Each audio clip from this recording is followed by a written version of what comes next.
Hey Capricorn, thanks for joining me. I'm so grateful that you're here. I'm going to be honest, I've tried to, this is like the third or fourth take on this video, and I think it's just because I'm having a hard time giving intense news, because this is an intuitive astrology report for Capricorn, Sun, Moon, and Rising, and I've already done the full moon report, and so I'm going to actually link that at the end of this video so that you can get the full astrological rundown, because it's much more from that perspective. This is much more intuitive. I've gone into a deeper kind of like headspace in order to bring the information in, and I've really struggled with your reading only because now I'm realizing that how difficult this full moon might be for Capricorns. Obviously not everybody, but just the way things are turning out, and the more that I'm going into it, it's just getting a little bit more difficult to come out with the message, because it's kind of, it's challenging. And I think it's going to be challenging for everybody, don't get me wrong, but for Capricorn, especially because there's been such a huge overhaul in who you are as a person, like the potential of your personality, like the very base of you. I think because that's been getting overhauled so much with all of this Capricorn energy and the eclipses and then Saturn, this full moon is really going to bring up where you might be feeling your loss of power. And I don't really want to be in a position to do, but I think now, I mean, there's some good things coming through in terms of how to best handle this, but I want to give a glowing, like, oh, it's going to be great for everybody, but it's not.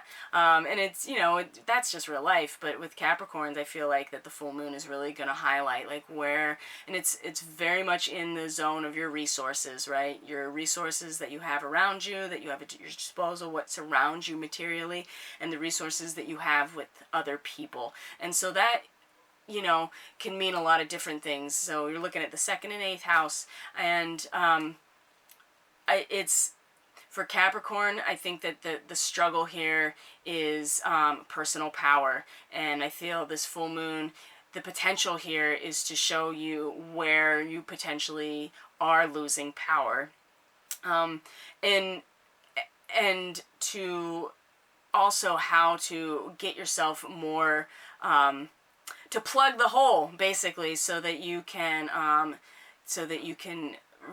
move on to re-empowering yourself. Now, the moon in Cancer recently, I'm sure, has probably given you some essence of that, because the moon is all about personal power and moving through Cancer specifically.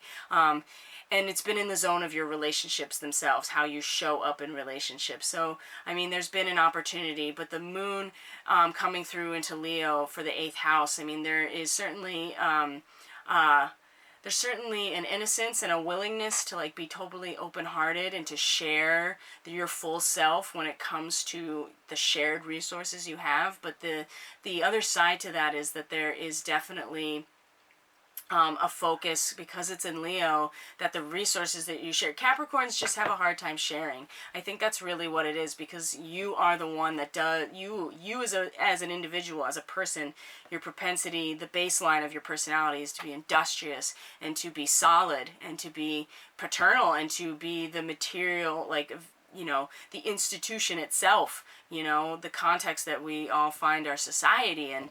And so you, as a Capricorn, are very industrious and very serious, and very down to earth in terms of, like, I am going to create things, whatever that is. I'm leaving a legacy. And so, and you have at your disposal is a very keen intellect of, like, a much vaster picture. But how you show up with the resources with others, either business or the intimacy of romantic relationship, or the resources of a marriage, or just the relationship with your own shadow. Those all have a dynamic that need to be expressed and acknowledged, which is power. And what this reading has shown me is that this full moon is going to show Capricorns where they lose their power, and to be able to burn that away, and to find the right way to, well, also to to plug the hole, number one, to plug the hole, and then also to find a way to re-empower yourself that doesn't involve like the negative aspect of Leo in the 8th house, which is you just making it all about yourself when it comes to resources, because you are the one that is likely creating them in the first place as a Capricorn. So there is a positive message coming, and it is where the sun is in Aquarius, and that is the message that this awareness is what you have at your disposal, what surrounds you, this higher awareness. So look to that.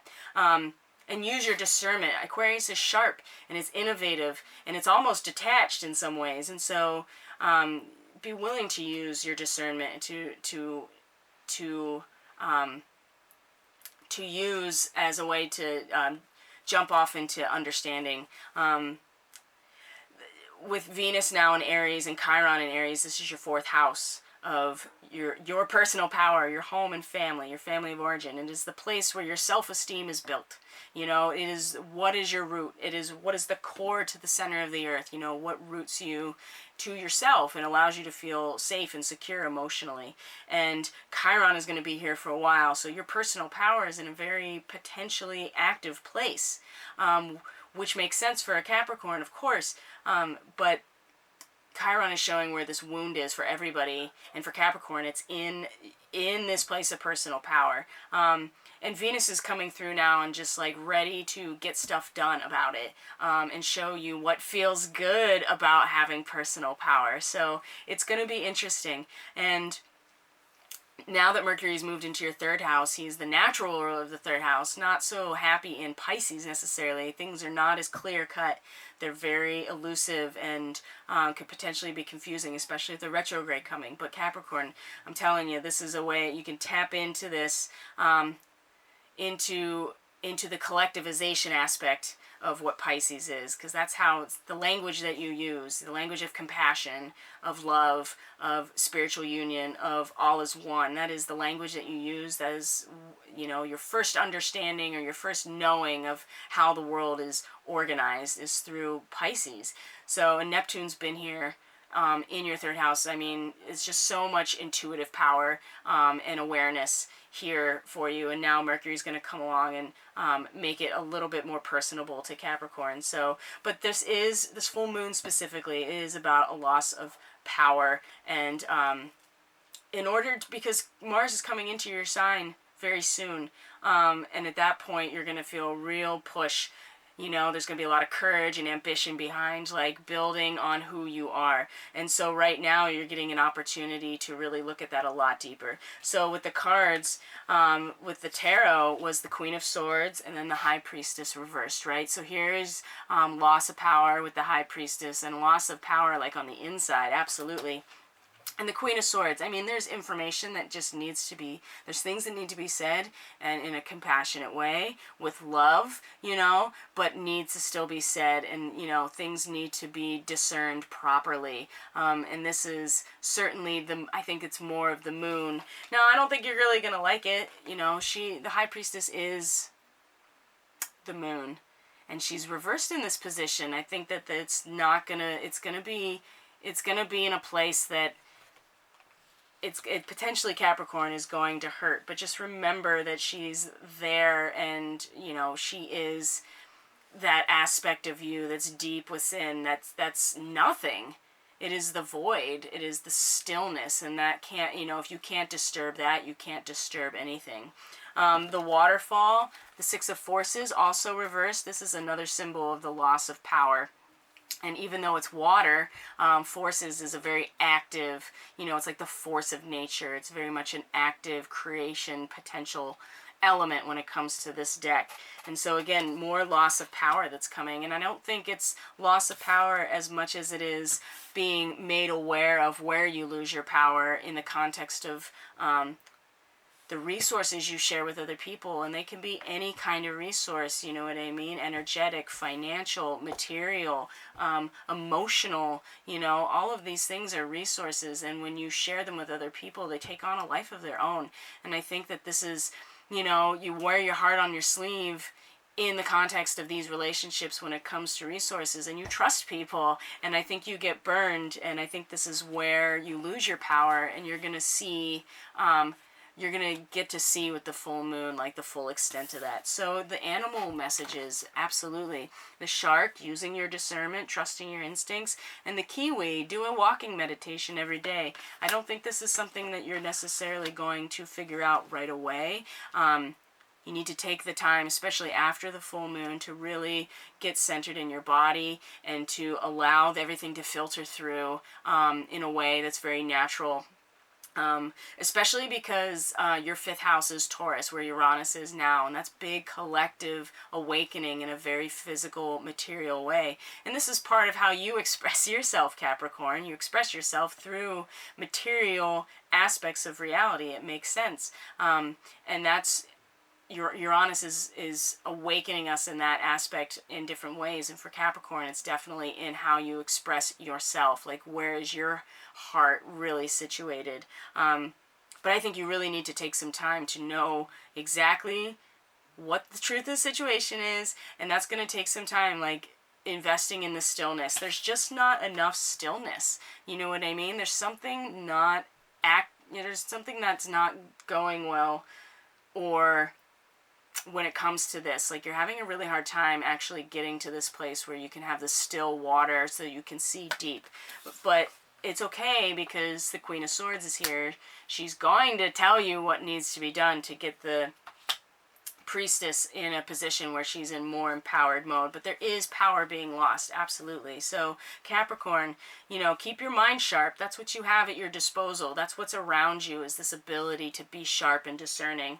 So I would really advise you to stay moving, stay aware of your body, and to be very, trust your intuition and your discernment, be very sharp about, and like, be a little aloof and detached in terms of what it is, because you might not really know where your power is being drawn out, especially because you do want to trust people when it comes to your resources. So, and get still. You'll get a lot of information when you are still. That's when the intuitive messages come in. So Capricorn, I think I'm going to leave it here. Thank you so much for joining me. I hope that you found this helpful.